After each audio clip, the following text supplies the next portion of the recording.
right, everyone. Today I'm here with Dr. Bruce Lipton. Bruce, how are you today? Thank you so much for coming on the show. Casey, I am the happiest guy to be on your show because you have a wonderful community and we have some great things to talk about to empower them and give them that heaven on earth kind of stuff. I'm so excited. And the place that I want to start this conversation today is based off of where my own journey started. So when I started my personal development and my spiritual journey, I very quickly heard the phrase, you create your reality. But I was very confused because I had been taught that genetics created my physiological reality and that the external world's a machine. If I work really hard, maybe I can do something about it. And so as I started to learn about what you teach and I started to really put these principles into practice, I started to be like, wow, we do create our reality. So can we start this conversation, Bruce, with you telling us how science backs the phrase, you create your reality? Yeah, well, let's start with the phrase you started with first. That was totally wrong, yet most people are into that school of thought, and that is, oh, my genes control the character of my life. I taught this in medical school because that was the conventional awareness when I was back in medical school. That was teaching back in the 70s. So that was you were in your nappies, maybe, or you were in your parents' imagination. Yeah, there you go. Yeah, but at that time we were teaching the concept called genetic determinism, and that was based on the premise that genes control the character of our lives. And it first started out, well, genes were just the physical characters, your physical expression. But as they started to go deeper, they started saying, oh no, genes are responsible for our behavior. Oh, now genes are responsible for our emotions. And then I asked a simple question after teaching something like this. I say, well, as far as we know, you didn't pick the genes you came with. And if you don't like the characteristics, you can't change the genes you came with. And then we add on top of that, genes turn on and off by themselves. And all of a sudden I said, what was I teaching? And what did the public learn? And what does the public still think?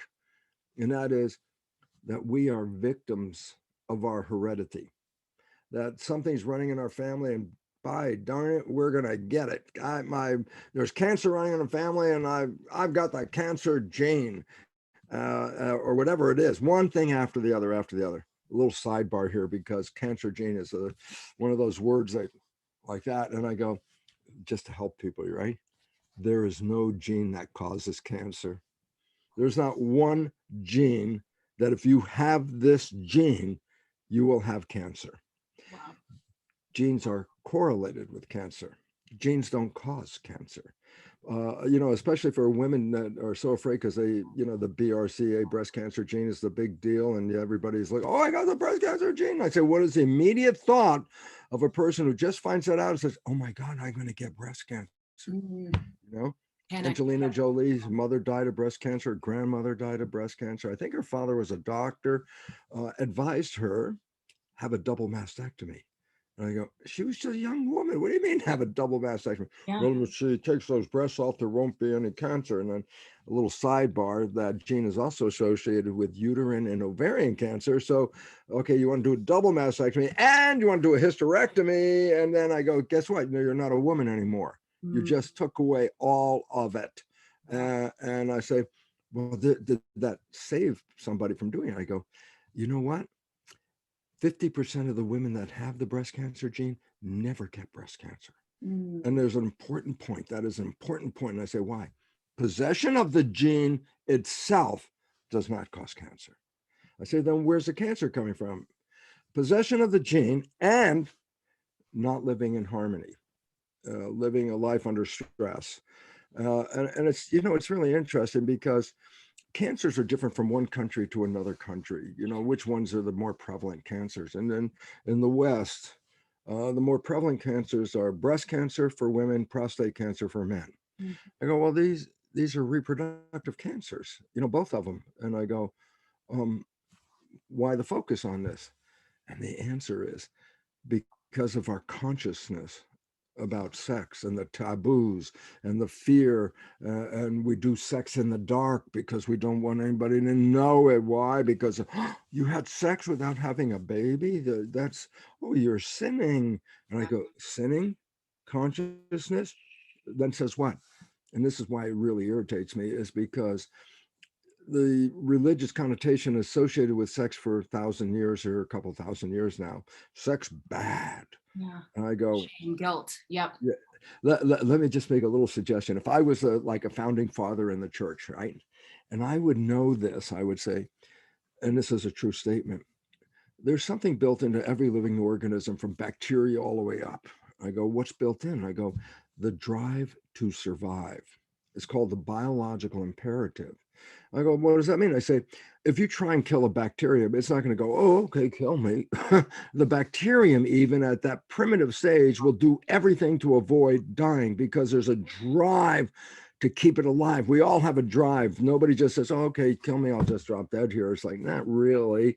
And I go, but part of the drive to survive is not survival of the individual, but survival of the species. I say, so what does that mean? I say, but then automatically every organism from bacteria to humans will have a drive to have reproduction, which means sex. Okay. And so every organism is driven to do that. So, and all of a sudden, I'm one of the little founding fathers in the little black coats.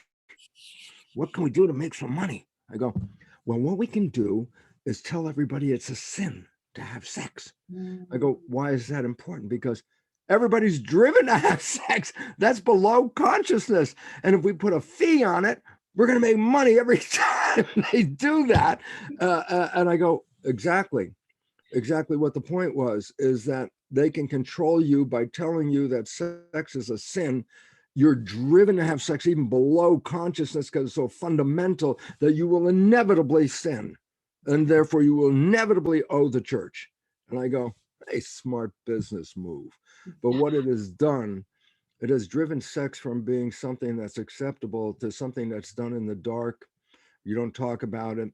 And then because of its hidden nature, it could get really into not really good sex at all. You know, it's like that stuff that's off the basis of normal, you know. And I go, why is that? And because it's undercover and we don't tell anybody about it.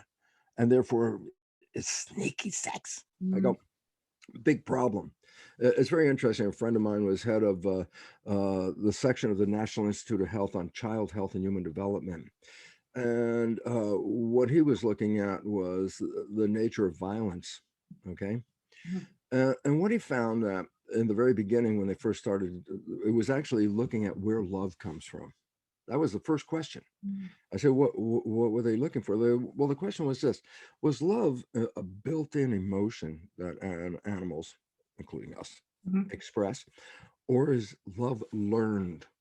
And I go, well, what do you mean? Well, they went back and they said, when a mother is breastfeeding her baby, which is the comfort and development and the support of that child, that oxytocin is released and bonding of the mother to the baby, the bonding of the baby to the mother, and the holding and all that. And they said, that's where love comes from.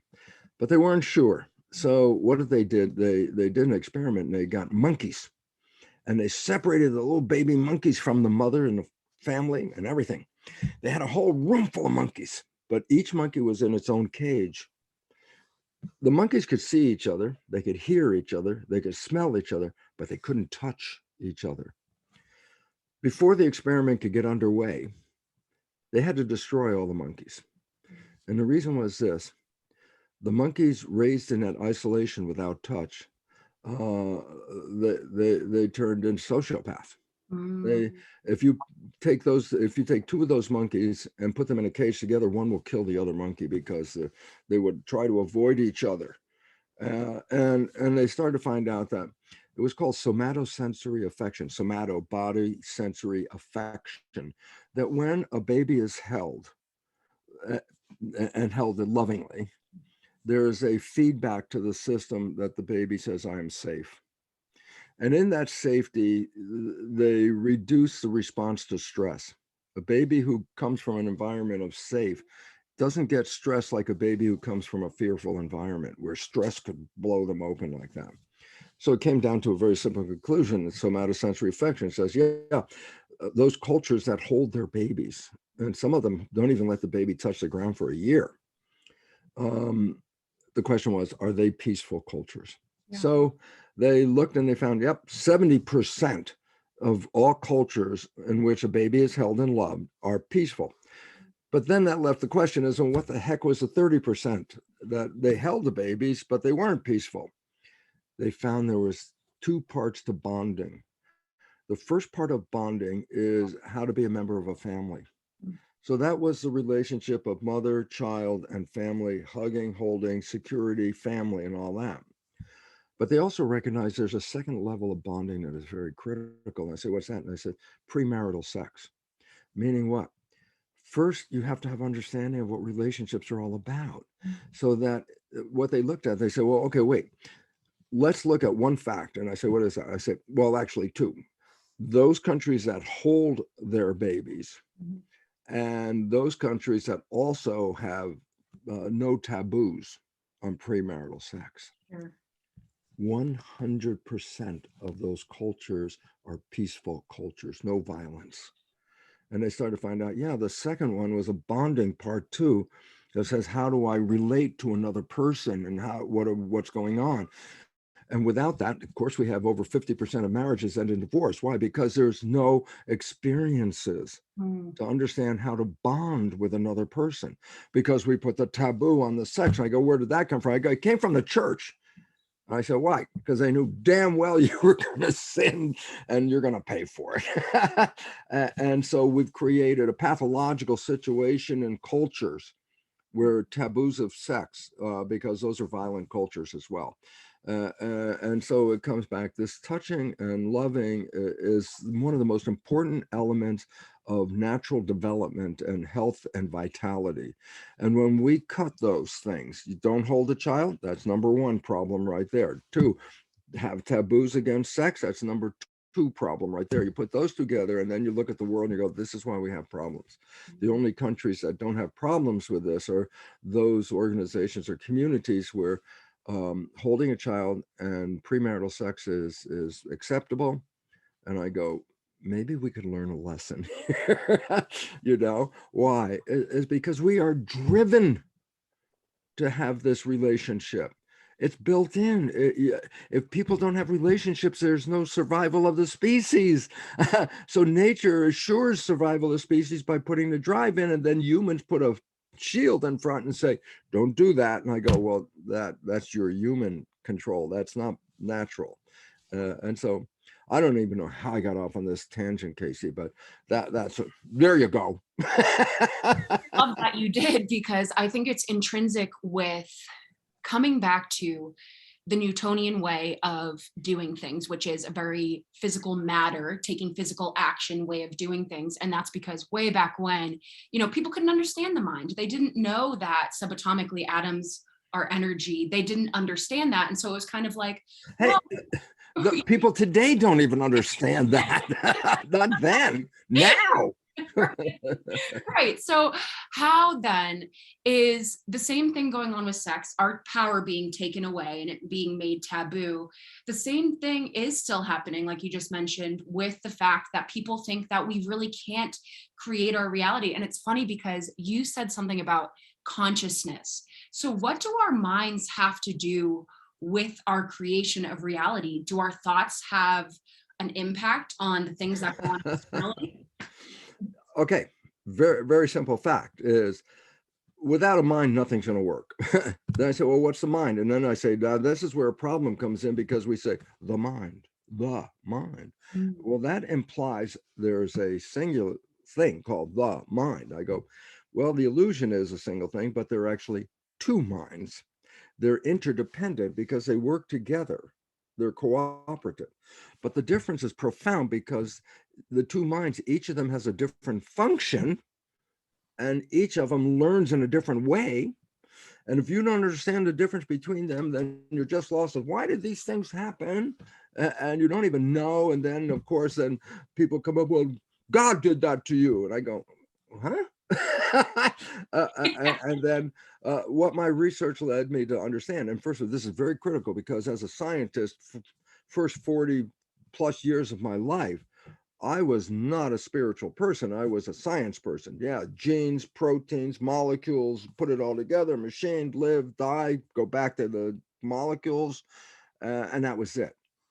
But when I started to study understanding the nature of the cells, I recognized there was something very profound, and this is really critical, and that is, Casey, if you try to put your cells or an organ, a liver, or, kidney, lung, into another person, when you transplant that organ, the recipient's immune system will say not self and remove it. Mm. And it basically says then everybody has a unique self, because you can't put your cells and organ into another person's body without their immune system recognizing it. And that to me was like, okay, science boy, what does this represent? I said, well, there must be something that says who we are built into the cell, because the immune system can tell if it's your cells or somebody else's cells. And I started looking, I found it. And then all of a sudden it's like, oh my God. And I said, what is it that makes us different? And I go, on the surface of our cells, on the surface, there are protein antennas. These are proteins. They're just like antennas on a television set, okay? And each human has a unique set of receptors. No two people have the same set of receptors, okay? Interesting point, they're not on red blood cells. And I say, yeah, because that's why we can exchange blood with each other, because there's no personal identity on it. I go, okay, but all the rest of your cells have personal identity. It is due to the receptors on the surface. And I go, well, what's a receptor? A receiver, an antenna. Mhm. And I go, it's receiving a signal. And I go, so where is the receptor? On the outer surface of the cell. So then I said, and where do you think the signal is coming from that activates those receptors? The answer is not inside. And all of a sudden I started to realize that, oh my God, we are different because each of us has a unique set of these antennas on our body cells, exception big time red cells, and that no two people have the same set of antennas. I said, well, it's receiving a signal. I go, yeah, from where? The environment. And then I said, wait a minute. The analogy, a television set has an antenna. The program is not inside the TV. The program is received by the antennas. And when I started to put it together, I said, oh my God, our identity is a broadcast and we are a television set. Now we're looking at the Bruce show. Okay, the Bruce show. And I go, yeah, but what controls the Bruce show? I said, the broadcast. I said, where's the broadcast? Out here. I go, wait a minute. My identity is a broadcast, like a television broadcast. I go, yes. My cells are like television sets. I got antennas to see the broadcast. And then came the moment of like, and I said, what? And I said, you're watching a TV and the TV breaks and we say, TV dead. It says, not working, dead. I say, did the broadcast die when the TV died? The answer is no. I go, why? The broadcast isn't part of the TV. It's up here playing down. And all of a sudden I said, wait, then my identity is the broadcast. My body is the television playing the broadcast. The television can break, die, but the broadcast is still there. And then comes an interesting concept that came right after that. I said, wait a minute, but what if an embryo in the future shows up with the same set of antennas? I say, oh, you're back on the air, but a different television set. I go, well, wait a minute. Does it have to be male or female? I said, nope, that's the television set. That's not the broadcast. Well, how about, does it have to be white, brown, black, red, yellow? I go, nope, that's the television set. You're the broadcast. And all of a sudden I started, oh my God, you can't die. You're not even in the machine. And then came the moment, because I wasn't spiritual. I didn't believe in it, but now it's like I'm being faced with these facts: receivers, broadcast, activation, and then I had the funny moment in my life because I'm being a scientist. I ask a question. I go, "Well, I never believed in spirituality, but now I have a mechanism, physics and biology mechanism that my identity is the broadcast." And so I asked myself a question. I said, "Why have a body? Why not just be the broadcast?" And 50 trillion cells welled up in my body. I refer to them as Jewish comedian cells. And I say that because I asked a question, why have both? And the cells responded with a question. I said, why have both a body and a spirit? And the comedian cells responded with, Bruce, if you're just a spirit, what does chocolate taste like? All of a sudden I said, oh my God, this is a mechanism. This mechanism translates the environmental energy into sight, sound, smell, taste, touch, pain, temperature, love, feelings, emotions. I go, this body is an extension of my spirit. Mm. And I go, oh my God, I can taste chocolate. Yeah, but my spirit needs to know. So I say, what does my nervous system do? All the senses that are coming into my body go into my brain, and my brain translates it into electromagnetic vibration. That's when we put wires on a person's head. I could read your brain activity and go, yeah. And we always used to say, yeah, my brain activity is inside my head. And then I go, that was called electroencephalograph, EEG, wires on the head, read the brain. A newer version of reading the brain is called magnetoencephalograph, MEG. I said, what's unique? I said, the probe is out here. I'm reading your brain out here. I'm not even touching you. And I go, what does that mean? Your thoughts are not contained in your head. Your thoughts are broadcast into the field all around you. And your image that you're creating is turned into an energy field that's complementary to that image. A love image, a fear image. I got whatever image, there's a complementarity to it. And then I recognize, okay, so I'm, here's a guy not spiritual, 45 years, and then in about an understanding of how the membrane was receiving signals, a minute later, I realized, oh my God, I'm not in here. I can't die. Why? I'm not in here. And then I find out, well, but the body is translating an environment via the brain into electromagnetics that go back to my source. And then it hit me. You don't die and go to heaven. You were born into heaven. Why? You came here to create. I say, well, you look around, you go, I wouldn't want to create. This is not my version of heaven. And I go, because you're not creating from your personal consciousness. You're creating from programs that represent the other mind, the subconscious mind. And the subconscious mind is a database of programs, just like a hard drive in your computer. And I go, significance. I say, well, first you have to learn the programs. I go, why? The brain is a computer. Yep. I said, in the old days, you would buy a computer, take it home, plug it in, push start, it boots up, screen lights up, and go, yeah, let's do something like write, draw, spreadsheet, surf the web. Yeah. Oh no, I got a brand new computer. I can't even do that. Brand new. Why can't I use my computer? And the first thing is, before you can use the computer, you have to put a program into the computer, and then you can use the keyboard. So the hard drive has got programs. That's a equivalent of the subconscious mind. Subconscious mind got programs. Yeah. Okay.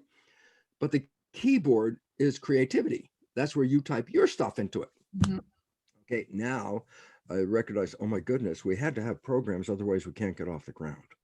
I said, well, how do you get those programs? You're an infant. I'm going to send you to school. I'm going to give you all the rules to be a member of a family, all the rules to be a member of a community. I say, how many rules is that? I say, 1,000 rules. I say, well, how's an infant going to learn 1,000 rules? Nature created the first 7 years of a child's life to download programs. I said, what do you mean? How do you download them? I say, the brain of a child through age 7 is predominantly in a vibrational frequency. That's when you put the wires on, you could read the brain vibrations. The vibration of a child under 7 is predominantly called theta. Theta is imagination. Okay, go back to childhood. I go, what? I say, before age 7, you were in theta and you were in imagination, but in the real world. So you were mixing the two. So, the famous tea party. What do I mean? Well, you pour nothing into the cup. And then you take that cup and you drink nothing. And then you go, that was the best tea I ever had in my life. I go, that's called theta, mixing imagination and the real world. But theta is hypnosis. I go, so why is that important? Because to learn the rules to be a member of a family and a community, which are thousands of rules, if you observe other people and download that theta hypnosis, then I can get the programs downloaded by watching other people without going to school. Okay. So we are programmed to watch our mother, our father, our siblings, our community download their behaviors, because those are behaviors that constitute life as a family and a community. Yeah. So I go, oh, okay. So I download my behaviors and I say, where'd you get them from? I say, somebody else.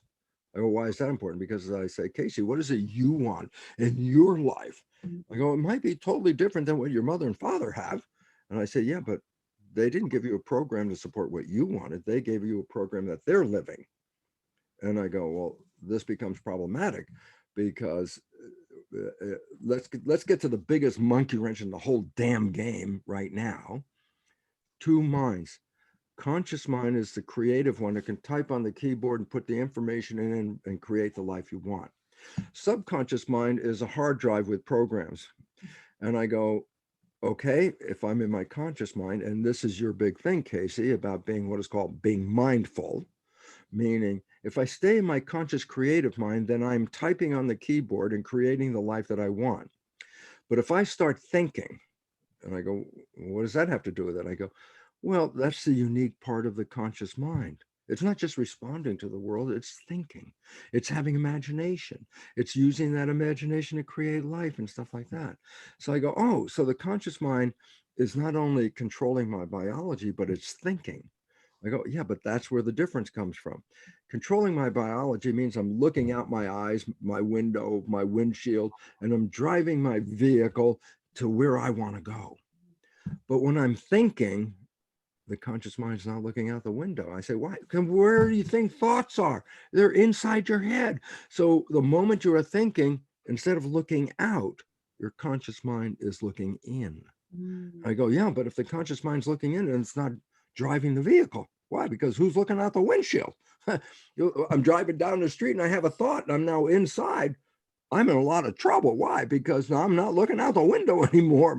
My conscious mind is focused inside. I go, oh, I go, there is an autopilot. What do you mean? I go, the moment your conscious mind is thinking and not looking out the window, the subconscious steps in, grabs the steering wheel and drives. But it only drives according to the program that you got from somebody else. It doesn't drive your program. It resorts back to what was downloaded. Then I say, okay, so when I'm conscious, mindful, the Casey Edwards story here, then I am in charge of my life and I'm creating what I want by typing in my wishes and desires into that machine and then seeking them. I go, great. But when I'm thinking, I default to the subconscious programs that I downloaded from other people. And then you say, yeah, but 60% of those programs are disempowering, self-sabotaging, limiting beliefs. And I go, oh, that's not a good program. I go, yeah, but 60% of them are take away your power. Yeah. I go, well, what's significant? I said, when you are playing a subconscious autopilot program, why are you playing it? The conscious mind's not paying attention. The conscious mind's thinking. So I said, well, what about the behavior that is coming from the subconscious program? I go, you don't see it, Yeah. but everybody else does. Right. And I go, same story. I really want to get a new one, but it's been working for 40 years. I haven't found a better story. So here it is. You've heard it before, Casey, but let's send it out to the community. And that is simply this. You have a friend, you know your friend's behavior very well. You happen to know your friend's parent. One day you see your friend is behaving just like their parent. And so you comment to your friend, hey, Bill, you're just like your dad. And I say, back away from Bill. I know exactly what Bill's going to say, and you've heard it. I said, what's that? Bill's going to say, how can you compare me to my dad? I'm nothing like my dad. When I say that in the audience, they all start laughing. Why? They all have experiences. Yeah. I go, Absolutely. understand the profound significance of that statement, and that is this. Everybody else can see that Bill behaves like his dad. The only one who can't see it is Bill. And I go, so relevance. Well, if Bill starts to think, and now he's not paying attention, and the subconscious dad steps in, and the dad has a negative program, then Bill's going to be playing a negative program, but Bill's the only one who can't see it because Bill's not paying attention. Bill's thinking. That's why the program's playing. And then I go, and how much time do we spend thinking? Oh, God, 95% of the day. Yeah. And I go, so what does that mean? The answer is very profound and very serious. I say, you're not living your life 95% of the day. You are living the programs you downloaded in the first 7 years. So you're living other people's lives. And I go, then that's why we have trouble creating, because we're not using our creative mind except 5% of the day. That's a very small percent. And the subconscious hard drive is 1,000,000 times more powerful a computer than the conscious mind. And I say, mathematically, I only use my conscious mind 5% of the day on a little tiny computer, and 95% of my life is coming from the giant computer, which I don't even see the programs. All I see is the result of a program. And therefore, what does that lead an individual to? And that is this: you think you're coming from your wishes and desires, and then life doesn't work out. And then you go, oh, it's not me. I mean, I wanted to be successful. That person got involved. These people interfere with me. That person messed with me. And I am now looking at myself as a victim. My life is not what I want. And therefore, I just have to recognize that other people are interfering. Why? Because I know what I want and it's not happening. So it's the other people. Yeah. And that's where the whole Bill story comes back in and say, no, you were creating a life from programs that you didn't put in there. And these programs came from other people and they have their problems. And if they have problems, then they downloaded that problem to you. Now you have problems. Cancer. I go, what do you mean? Well, cancer runs in families. So we always say, must be genetics because it's running in a family. And I go, there's a great observation that a child who is adopted into a family where there's cancer will get the same family cancer, even though that child came from totally different genetics. Wow. What was the point? The cancer didn't come from the gene. It came from not living in harmony as a program that was downloaded from somebody who is not living in harmony, who ends up expressing the cancer because they didn't live in harmony. You are now playing their program and you're going to end up with the cancer just like they did. And so, Casey, I noticed, I looked on your site and I said, this is one of the most important things in the world that you're involved with. And that is keeping people mindful, which means stop thinking for a moment. And I go, well, why is that important? Because if you're not thinking, then your conscious creative mind is in control and you will manifest what you want. And this is why something called the honeymoon happens. And I go, why? It's because when people fall in love, they stop thinking. I go, why would I stop thinking? The answer is, if you're thinking, you're not even paying attention to the person who just came into your life. To be with them, you can't be thinking, because if you're thinking, you disconnected from them. So there's a character called mindfulness, which you are teaching, which is the first character of falling in love. And I go, that is the red pill in the movie The Matrix. The movie The Matrix I refer to as a documentary because everyone is programmed. That was the emphasis of this movie. I go, yeah, but everyone is programmed. That's the emphasis of being a human. And then I go, but in the movie, they take the red pill, they get out of the program. And I go, when people fall in love, there's the period of the red pill. I say, what do you mean? I say, they stop playing the program. I say, why they stop? Because they stop thinking, because they want to be there to enjoy the experience of the person that just came into their life. And therefore, they're not playing the program. I say, then if they're not playing the program, then what mind is running? I say, the conscious mind. Subconscious mind's idling in the back. It's not controlling at this moment. I say, the conscious, oh, that's wishes and desires. I go, then what happens when two people come together? I go, they stop playing programs, both of them, and they start both creating wishes and desires. And I go, what is that? And I go, heaven on earth. And that's why, because that would, if I had my choice, I would like heaven on earth. I go, yeah, but 95% of the day, I'm not coming from my choice. 95% of the day, because I'm thinking, my life is controlled by the program. Yeah. So if Bruce, we have someone who's listening and is like, okay, I'm looking at my external reality. I realize it's not what I want. And it's all well and good that I could find someone and be in the honeymoon effect and be in love. But one of my programs is keeping that person from me. How can anyone who is starting to recognize, okay, my programs are running my life and making it not what I want it to be, and it's me, where can they start in their own personal daily right now to become present? What can they do right now? The first thing is to recognize very seriously this right now, Yeah. that your life is coming from a program. Mm. Unless you're taking that red pill right now, your life is coming from the program. I say, yeah, but here's the issue. When did you get programmed? I said, well, you started getting programmed the last trimester before you were born. You were even being programmed while you were in the womb.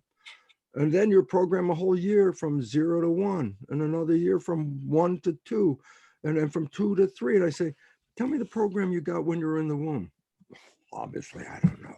Okay, tell me the program you were programmed a whole year from 0 to 1. Tell me that program. You go, I don't know. Why? Conscious mind wasn't working. So there was no reflection back on what was going on.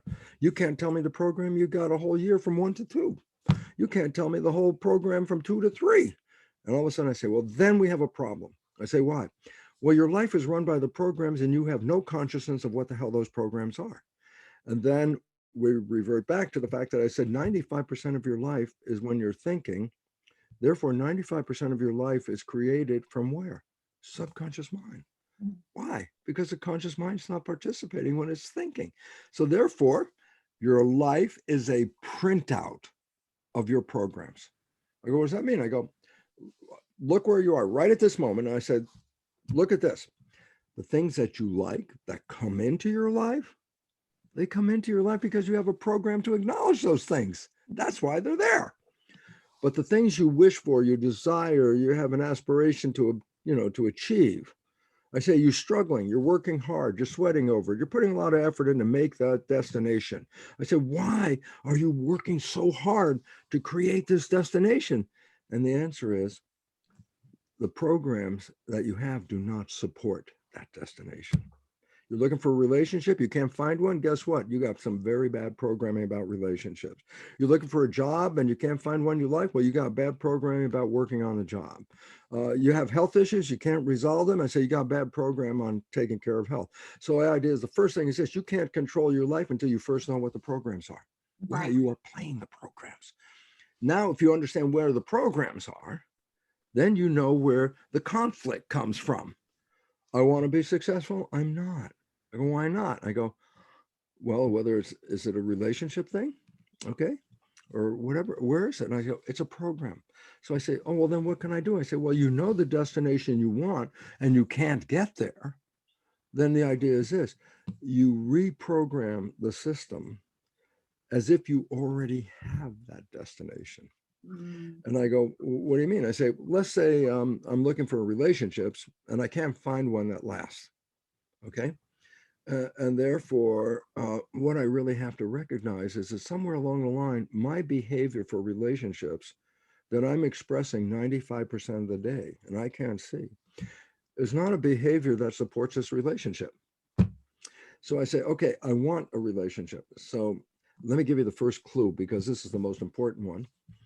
From 80 to 90% of every audience involved in belief change that I've been involved with in the belief change process, we ask them a belief statement and we check it with muscle testing. And I go, what's the belief statement I want to check? I say, I love myself. 80 to 90% of the people will not test positive for this at all. I go, why? And the answer is, because as children, we were criticized by our parents with their thinking that criticism is going to make me a better person, without recognizing you criticize a child under 7, their conscious mind's not even working. They're just downloading the criticism. Not good enough, not lovable, not smart enough, not deserving. These are things parents say, trying to like put a needle in you so you jump and you go, I'll do better. I go, but if you do this to a child who's under 7, they have no conscious understanding of what you're meaning by saying that. They're just recording. I'm not good enough. I'm not lovable. I'm not smart enough. 80 to 90% of people, which includes then a lot of people in the audience, will not test positive for I love myself. And I go, significance of that. I say, well, if your program is you don't love yourself, then be logical and understand this: no one else can love you. Because if they say they love you, your own mind will say, well, obviously they have no quality control. I know I'm not lovable.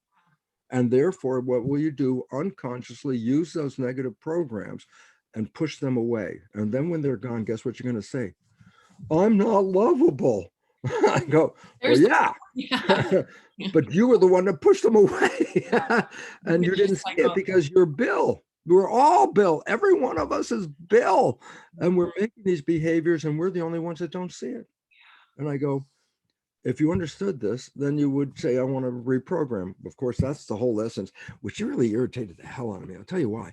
Because I'm the biology guy, and I started going through the molecular nature of the receptors and the genes and the whole epigenetics, the new science. And I thought, this is amazing, great stuff. So I give the lecture, and I'm so excited because this is great science. And then the first question is, well, how do I change it? And I go,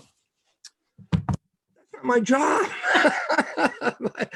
And it was just depressed me because it was sort of like, oh, that was nice science, but how do I change it? I go, you didn't think the science was great? I thought it was great. Okay.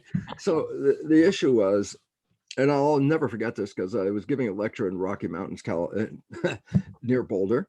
And I just did exactly what I explained, this the molecular thing of how you create. And of course, the very first question was, so how do I change that, Dr. Lipton? I go, oh, shit, excuse me. But it's like, you don't even care about all that beautiful science? Nah, no, I just want to change it. So I'm being disgusted, pick up my computer and start to go back to the back of the lecture room. And on the way back, I hear this guy who's become my friend, Rob Williams. I'm going to show you how to change those beliefs Bruce was talking about. And I turn around and I go, he's going to show us how to change those beliefs right here in this room, right now. He's pretty damn sure of himself. So I thought, well, I'm going to watch this. Yeah. And I loved it because he asked the audience, who wants to change a belief? And of course, almost everybody in the audience, the hands went up. And there's this one woman like that. She was doing this, just like this. So he calls on her. He says, tell us your name and what belief you want to change. So everybody looks at her and all of a sudden, guess what? She got red like Rudolph's nose there. She was glowing red, not a word. She couldn't even say her name.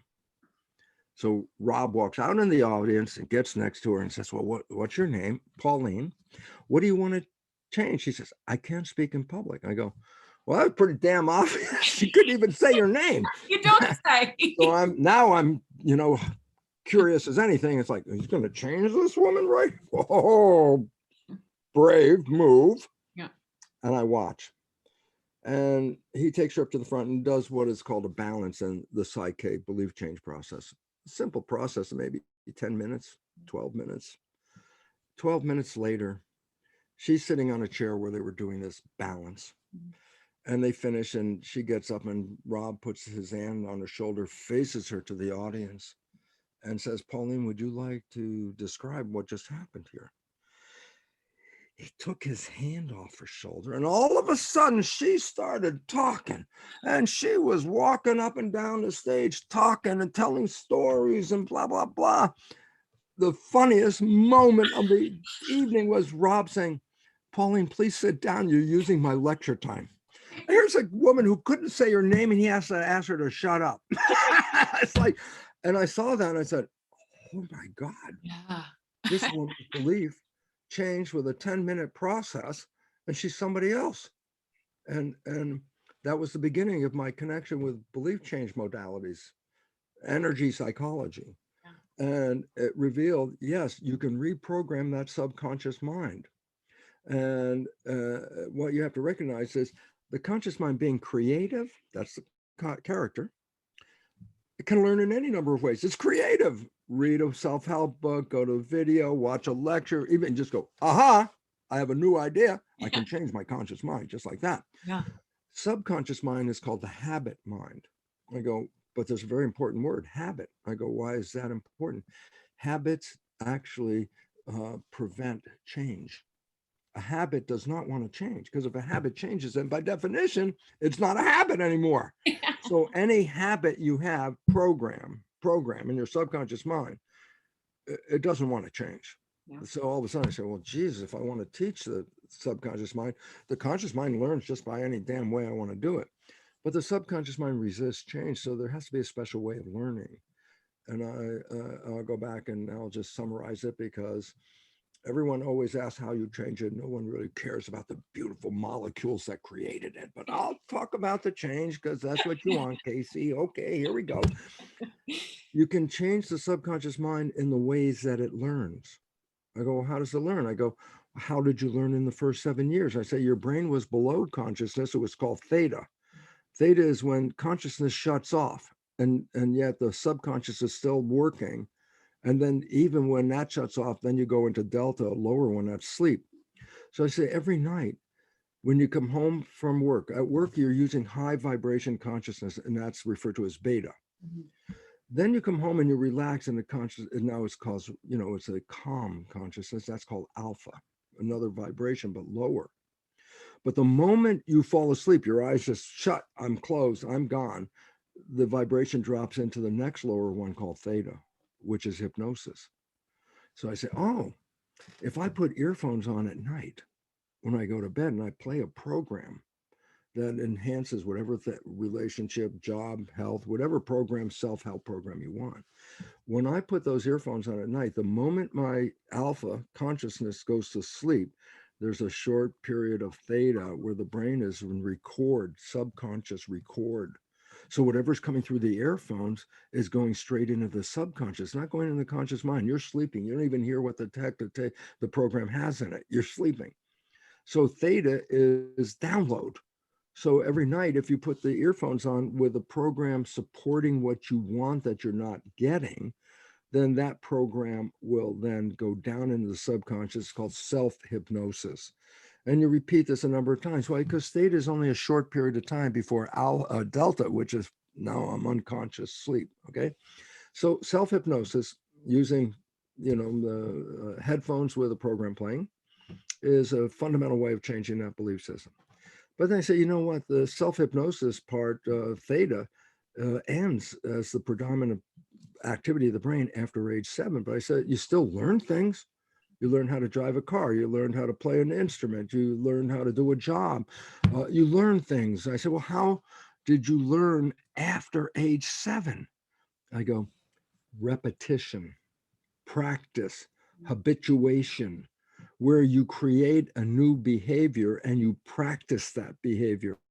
The more you practice it, the more it becomes habit, and then it will become a program.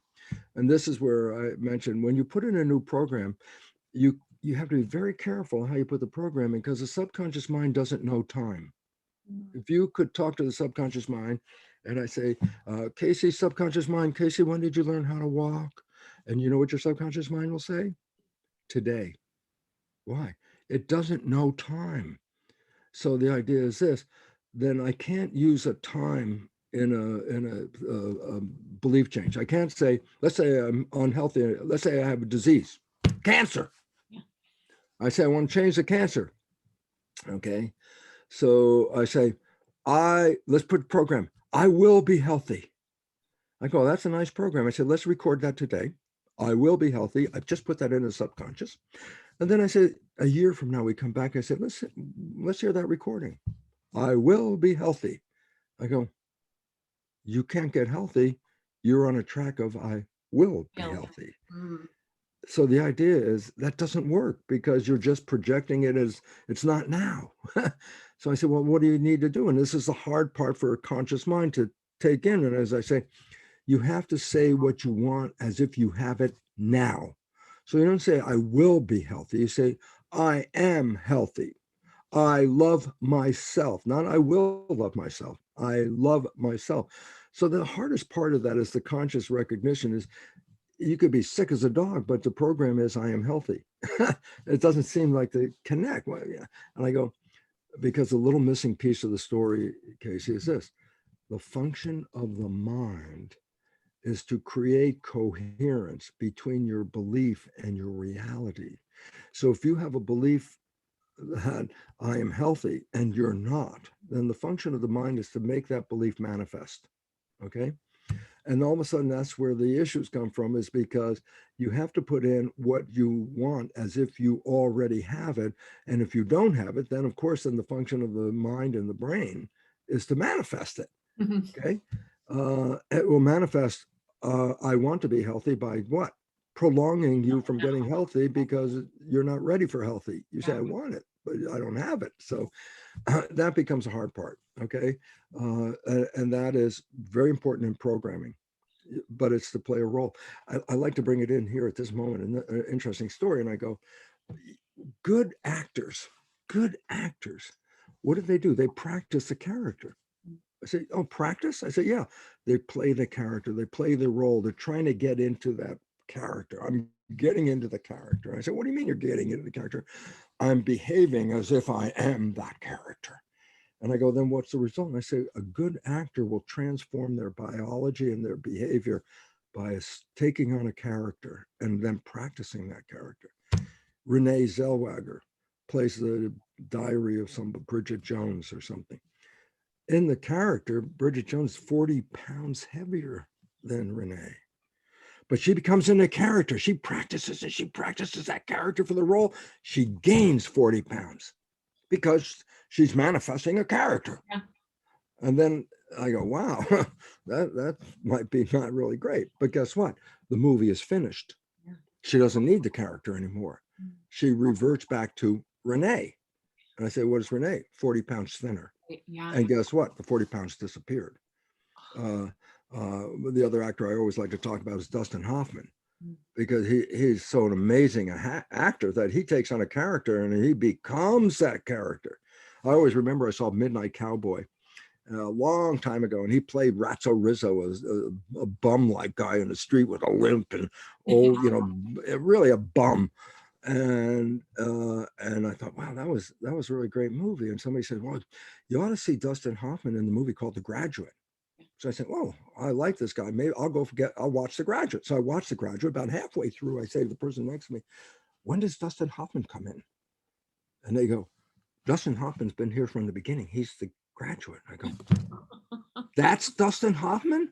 Why? His persona was completely somebody different. I didn't even recognize him in the movie. Interesting. He played on Broadway, Death of a Salesman. And the character he played, Willie Loman, is one of the most oppressive characters in the whole story. And he becomes Willie Loman. He was so good at being that depressive character, he ended up during the play, he had to check out and go to a nerve hospital. Why?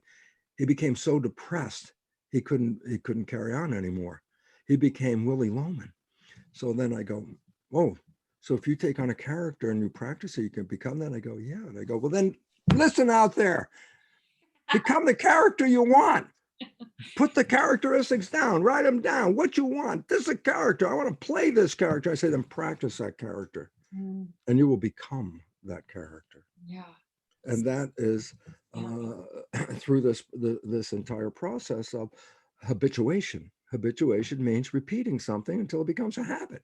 So if you start repeating, the new age people, they go, fake it till you make it. I was just going to ask about that. Fake it till you make it. I said, what does that mean? I said, well, you're an unhappy person. Yeah. And you're unhappy. Yeah. I said, but you want to be happy. So I said, guess what do you do? What do you do all day long? Every time you can remember, you go, I am happy. Of course you're not happy, but you go, I am happy. Yeah. I am happy. I am happy. I go, what does that result in? Habit, where I am happy. And I say, and then one day, guess what? You wake up. You woke up happy. Why? You've been programming a habit of I am happy by repeating it. And then one day that is now a subconscious program. And so this is the whole idea. And more important to that is, of course, your work, Casey, of trying to get people to become mindful and say, what is it you want? Start living what you want. It will become a habit. And then you won't even have to work at it anymore. I mean, I love it. Even that self-hypnosis. How much work do you have to do? I say, go to sleep. When you're sleeping, the download is going to work, okay? And the other one, how much work do I have to do to change? I said, pretend you're somebody else. Pretend you're a different character that you are. Say, I am this, and repeat it. And then you become that. And I go, oh, Jesus, guess what? This is why when you are mindful, you're not thinking. Because remember, when you start thinking, that's when the subconscious takes over. So if you stay conscious and stop thinking, then where's your life coming from? Not from the program. Your life is now coming from whatever your wishes and desires are, because you're not playing a program. And that's why something called the honeymoon is heaven on earth. You know, that's always there. It was never not there. It's just when you want to access it, it's there. I go, then why do I have trouble accessing it? I said, because you're not coming from the conscious mind. You're coming from the subconscious mind. So stay mindful. What does that mean? Stop thinking. Well, it's very difficult to do that in today's world. But if you practice it, you can enhance it. And then also start to do the other things. You can take on a new behavior and repeat it, or put the program in. And these are ways where you can empower yourself. And this is unfortunate if you think about it. Why the honeymoon brings us heaven on earth, and then why did the honeymoon disappear?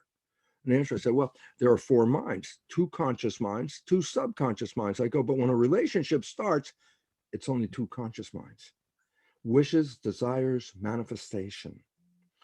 But as the relationship continues, there's a point where thinking starts cutting back in. And when you're thinking, your behavior is not coming from here, it's coming from here. And all of a sudden, your subconscious programs kick in. I go, well, that's the ones with the negative programs. I go, yes. And guess what, Bill? Your partner's going to see you play those negative programs, and you will not see it. And I said, well, what will that result in? I say, an argument. And I go, what do you mean? Well, what did you say this for? And you go, I didn't say that, but you did say that, and you didn't even hear it. And then argue. And I go, guess what? Honeymoon starts to fade away, because now, guess what? You're not living your life with these 2 creative. You stop being mindful.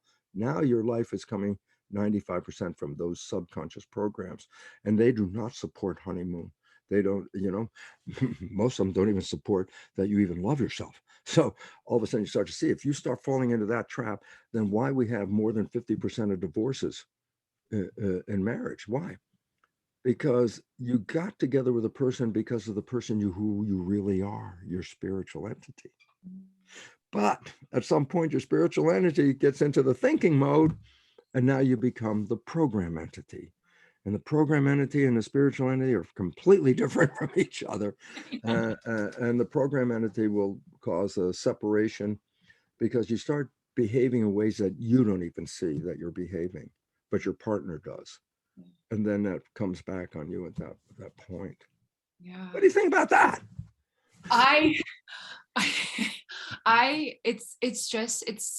It's so interesting, because I feel like for so much of my life, I thought that the change would be induced by hard work and going after it and doing different things. And it is partially that, but also it's like, okay, meditate when you go to sleep, have these habits.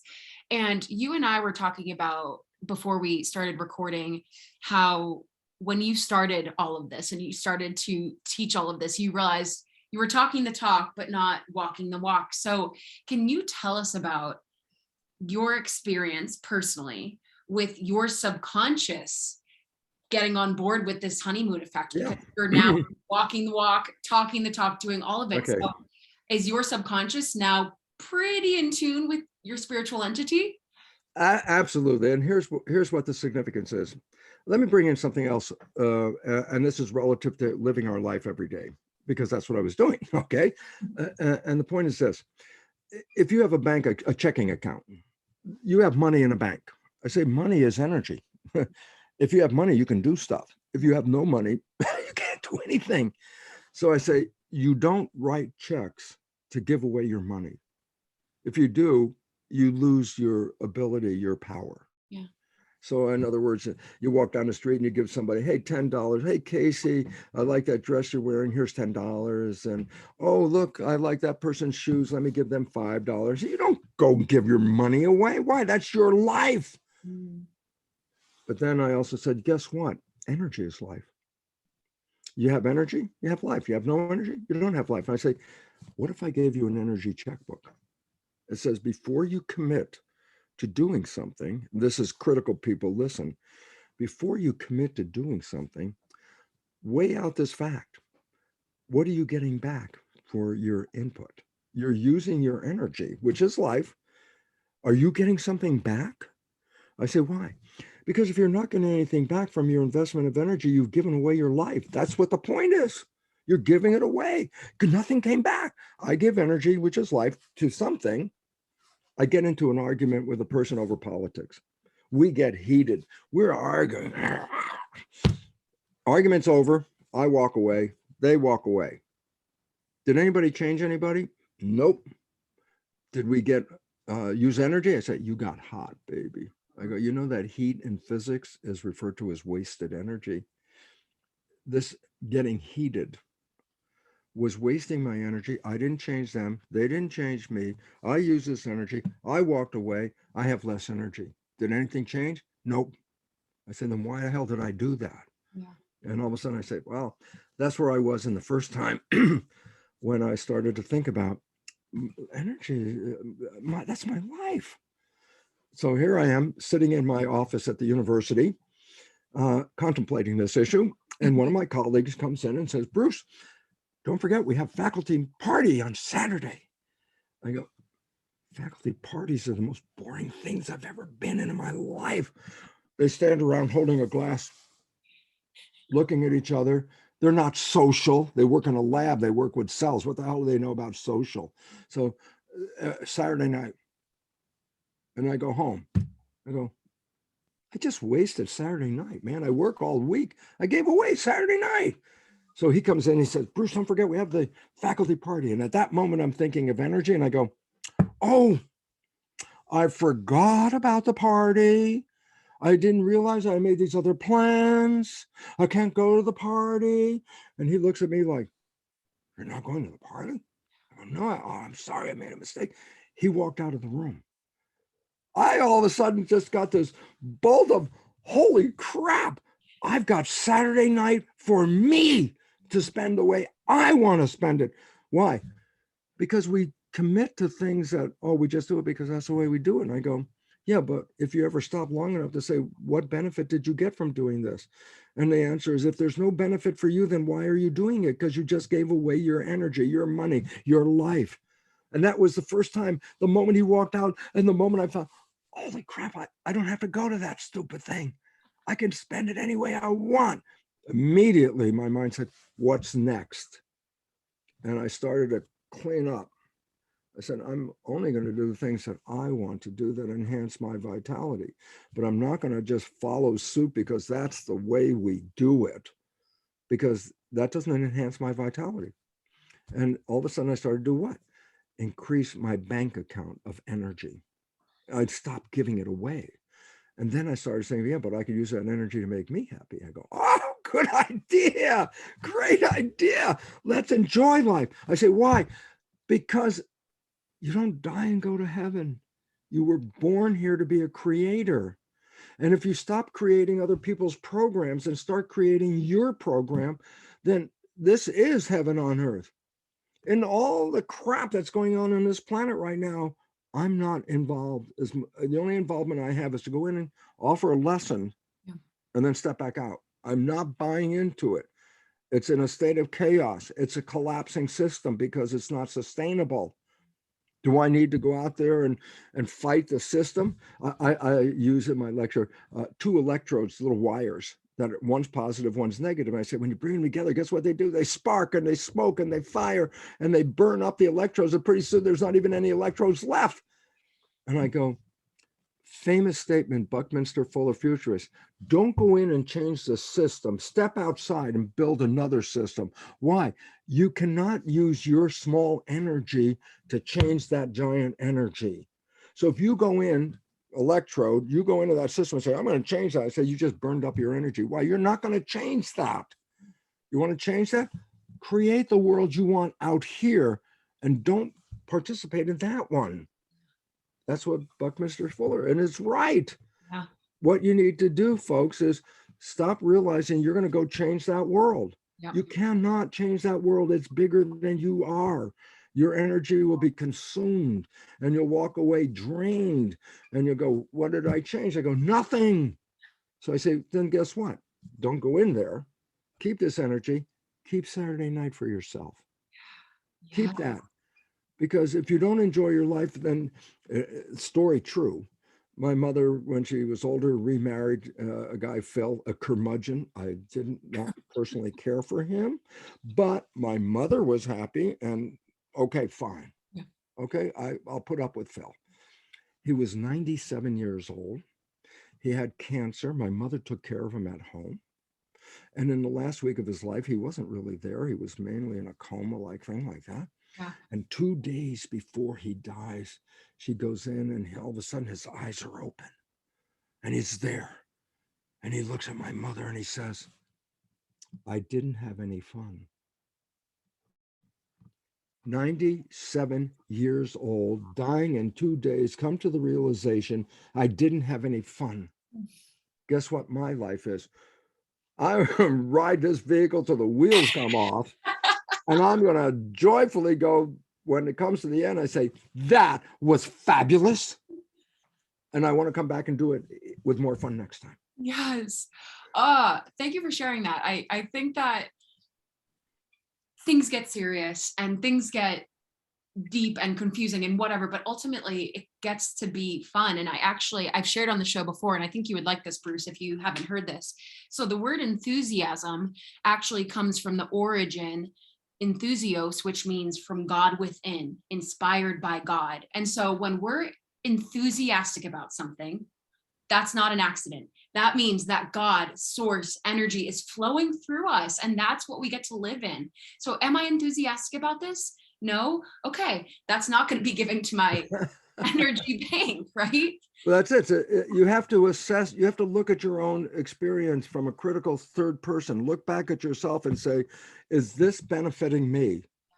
If I commit to this, do I, two things that benefit you, A, personally benefit me, or B, benefit my community. Yeah. Because if it benefits my community, I'm part of that community. So I'll support something that benefits my community. It may not directly come to me, but it's my community and that's where I live. So basically, it comes down to say, am I creating a world that enhances my reason for being here?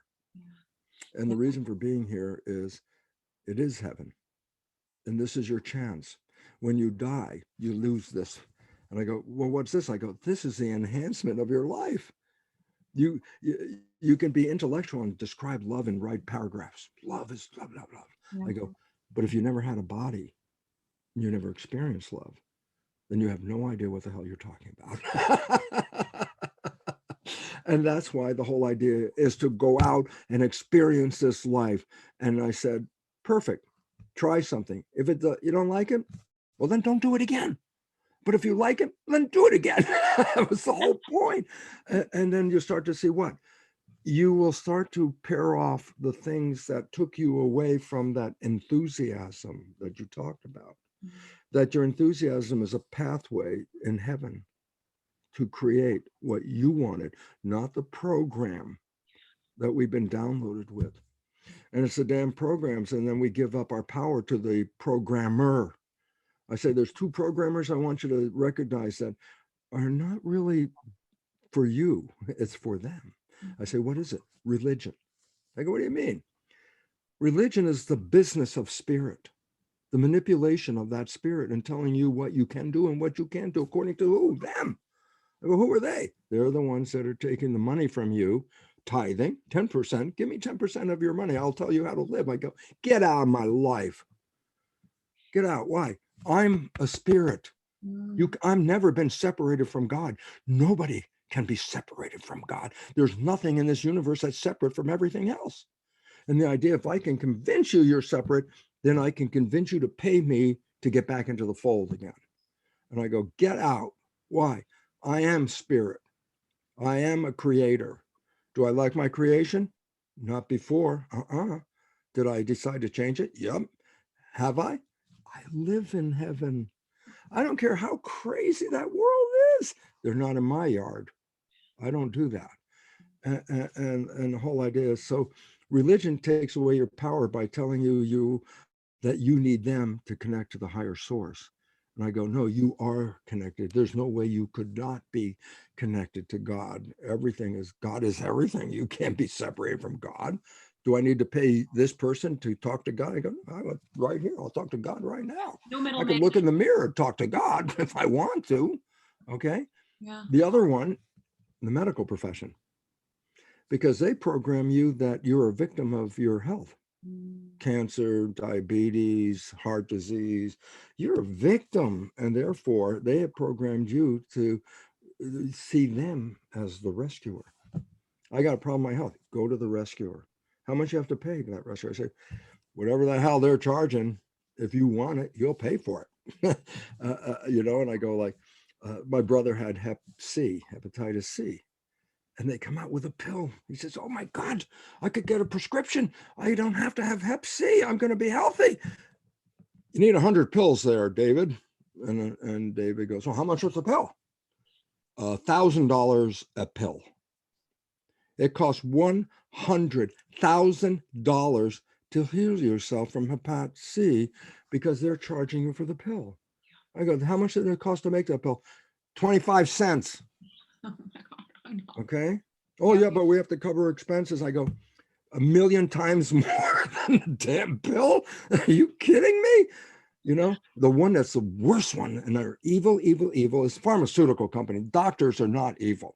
Yeah. Doctors are programmed. Yeah. Why? How do I know? I was a professor in a medical school. I know damn how they were programmed. I was there programming them. And I go, so don't blame the doctors. They're actually caught between a rock and a hard place, because if they don't follow the rules of the people above them, then their license is taken away. So all of a sudden their behavior is not free. Their behavior is controlled by, are you following the rules that we set forth? Are you giving enough prescriptions? That's what the point is. Medicine is all prescriptions. I go, surgery, that's a different level of medicine.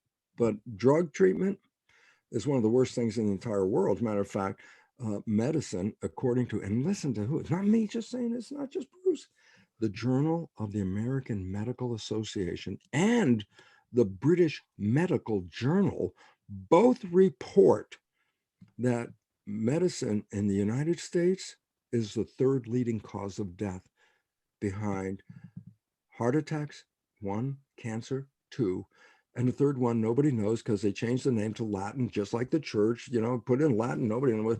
Iatrogenic illness. Geez, what the hell is iatrogenic illness? I go, illness as a result of medical treatment.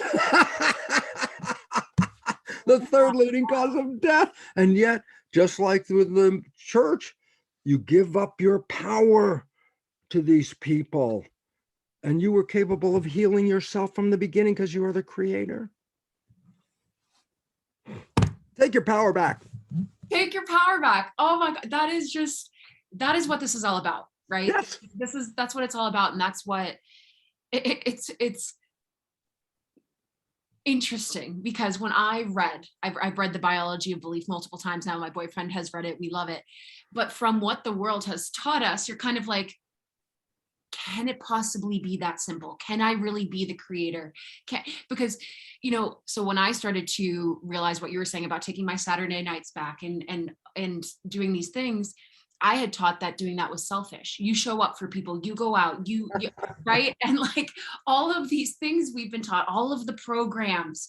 And so at times I felt a little crazy because I was not following within this regimen, within this box of how I had been taught to do things. But outside of those constraints is the power that you're talking about. And we've been connected to it the whole time, the whole damn time. That's it. And as you said, one of the most important lessons that we learned as kids, well, if it's easy, it can't be that good. If it's real, you got to work hard. That will make it, that ethic of work hard. I go, if you're doing things right, it's not hard work. If you're living the life you want, you enjoy the work. Work is an important part of our life. You're contributing. And if you're not contributing, that's a psychological deficit that something's going to go wrong with you at that point. And the idea is, well, are you doing the work that you want to do? Are you doing the work because that's the only one that I got left to do? Which means then you're not even doing the work that good because your heart's not even in it. That you really have to start. This is an interesting time. People have lost their jobs, all this COVID crap going on, which is BS, belief system. Okay. And the point about it is, guess what? It's very interesting. People are now seeking jobs, things that they actually want to do. And I go, significance? If you're doing what you want to do, then it's not work. Yeah. That's it. And so we're breaking out of do it because we said so. Okay, no, that's not what I want to do. And that's why there's an upheaval. And the planet is in chaos. And the planet's in chaos because scientifically, we're not sustainable. Human behavior is destroying the environment, and we are the environment. So if the environment goes, so do we. And so we're facing extinction, but it's due to human behavior. And therefore, to survive the current version of extinction, which is not 1,000 years from now, it's just a couple of decades from now, that human industrial civilization is collapsing and it's irreversible. It's not coming back. Why? It's self-destructive. That's why we're facing the end right here. And so the only way out is to change the system and build a new system. And so what people are afraid of is they see the old system falling apart. Right now, just go read the newspaper. The damn world's in chaos everywhere anyway. I go, this is a good sign. They go, it's a good sign. I go, yeah. Why? We cannot build a sustainable world on the foundation that is causing the extinction. The only way we can build it is break the foundation. And as Buckminster Fuller said, build a new one over here with different foundation. Your work, Casey, is the important part of build the new one. It says, get out of that and come over here. Yeah. We don't go fight that. No, it's too big. Build a new one. People will come. Yeah. That's how it works. And so I appreciate the opportunity of being with you and to honor you and recognizing you are an evolutionary teacher. You are teaching how to get out of this system and how to regain your power. There's nothing more important in this evolution than for people to recognize who they are and how they are a creator. Because if I was going to trust anybody, I'd trust the general population because they all want the same thing: health, happiness, security, a job, love. They all want that. It's the leadership that is saying, but I want this for me. And all of a sudden now we're working for them. And I go, let go. And then follow Casey, because she will show you that there's a better life when you're not playing the old game anymore. That's what it's all about. I received that. Thank you so much. Well, Dr. Bruce Lipton, this has been a pleasure. My enthusiasm, as my friends and my boyfriend can attest to the fact that I got to talk to you today for the past week has been off the charts. So I am just grateful for all the work you're doing, all the energy you're putting out into the world. And thank you so much for spreading the knowledge with a capital K, the knowledge we've always had. Thank you for bringing us back to that. I appreciate it. And thank you for being a coworker with me and helping people realize this, because it's, as I said, I can think about it, but if I'm not doing it, then so what? It's useless. So your guidance is necessary for people to recognize they can do something to create a better life. And so thank you for your efforts. Thank our audience for listening, because they're the ones that are looking for, is there another way besides this one? Because this one doesn't work very well. I go, yes. Follow that lady next to me here. She's going to take you on a great ride. Bruce, all of your information will be in the show notes so everyone can get your books, so if someone wants to follow along with you, if they're new to your work, what is the best way to do that actually? BruceLipton.com. Perfect. Okay. And the fun part is sign up for my free newsletter. And the free newsletter, why am I so, joyous about my newsletter, is because my nephew, my videographer, Alex, and I put together videos each month, and they're edutainment, meaning they're fun, but educating. I like the fun part. The education part gets thrown in second, but the fun part, and it's kind of fun. And I hope people will go get it, just sign up. It comes to your house. You get to watch a video, and there's a little bit of a letter that says why that video was relevant. And I encourage people to do that, because if it's not fun, then it's not really easy to learn. Learning is hard. Learning is difficult. You have to sweat over and go, I'm not learning. Yeah. But if learning is fun and I could laugh, then that's the one I want. I'm right there with you. Amazing. Well, thank you so much again, Bruce. And we were so grateful to have you. I'm so happy to be here with you, Casey, and our wonderful audience. So thank you for listening. I look forward to your happiness. Thank you.